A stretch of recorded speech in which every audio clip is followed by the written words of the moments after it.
I never imagined that an ordinary evening out could unfold into something so exposing. Yet, here we are. My name is Claire. I'm 32. And I've always thought of myself as observant, the sort of person who picks up on details others overlook. That night I was at a small gathering in Emma's apartment. Nothing formal, just a relaxed get-together with wine, easy laughter and longtime friends, reconnecting. Emma had also invited a few co-workers and some people I didn't know, so I expected light conversation, a bit of harmless gossip, nothing especially memorable. First, it was exactly that. People circulated, soft music played in the background, and the mood was carefree. Emma, as usual, drew attention without trying. She had a way of entering a space with just enough confidence and a knowing smile that everyone sensed she was aware of the admiration directed toward her. I'd witnessed it plenty of times. Men would steal glances, quietly, size her up, and she'd respond with a measured smile, subtle but intentional. Still, that night felt different. We were lounging on the couch, glasses of wine in hand, when the discussion shifted toward dating stories. Someone brought up exes and flirtatious coworkers, and Emma laughed, flipping her hair back. Men are always lining up for me, she said lightly, a smirk curling at the corner of her mouth. Wasn't outright bragging, more teasing, but there was an edge to it, like a dare for anyone to contradict her. I felt a spark of curiosity, maybe even a quiet challenge, stir inside me. I leaned in slightly, keeping my voice even and controlled. Really, I said, because I can think of a few names who might say otherwise. For a split second, the room froze. Went on, my tone calm, almost detached, yet the impact was immediate. There's Daniel from finance, Jake from the gym, and Michael, you mentioned him at brunch last month. Her eyes flickered, and the smirk wavered, just enough to notice the people around.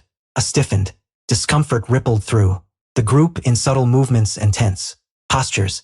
I paid attention, watching how the mood shifted. Emma's friends grew pale. They exchanged glances, then looked back at her, realizing my words weren't idle remarks. They were specific, revealing, slicing through the polished image she always maintained. Emma tried to fill the silence with laughter, but it sounded strained, a bit too sharp. She leaned back, tucking a strand of hair behind her ear. Oh, come on, she started. You don't seriously think I interrupted softly, still composed, still watching everyone closely. I don't think anything, Emma. I just said their names. The weight of that settled over the room. Men glanced away uneasily, some avoiding her gaze, others faintly entertained. Her friends shifted in their seats, color draining from their faces.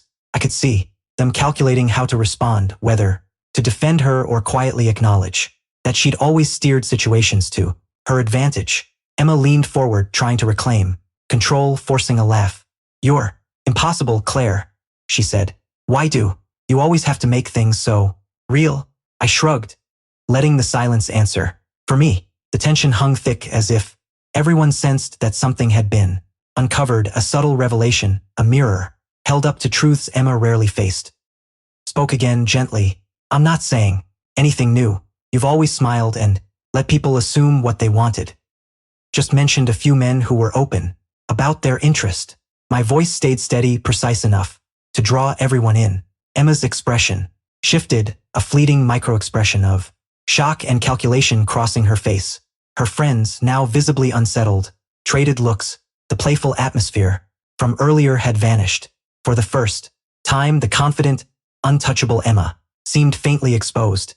I watched as she tried to compose herself, but the change was already set.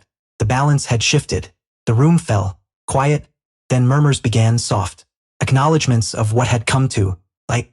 Some men adjusted their posture, some women whispered, and it was clear the dynamic had changed at its core. What began as an easy night of social connection had turned into a moment of clarity, a quiet dismantling of appearances. And in that instant, I understood something important. Confidence can command attention, but careful exposure, guided by observation, can be far more disarming. Emma's charm had always depended on the illusion of control. With only a few deliberate words, that illusion trembled. Her friends' reactions told me more than any conversation ever could. They saw, perhaps for the first time, how truth could pierce through charisma. The Evening went on, but the atmosphere was permanently altered. Emma laughed less. Her smirk softened into something more guarded. I stayed aware, noticing the measured looks, the lingering tension, the unspoken agreement that something had shifted, and quietly I recognized just how powerful observation and calm honesty could be in a room full of charm and pretense.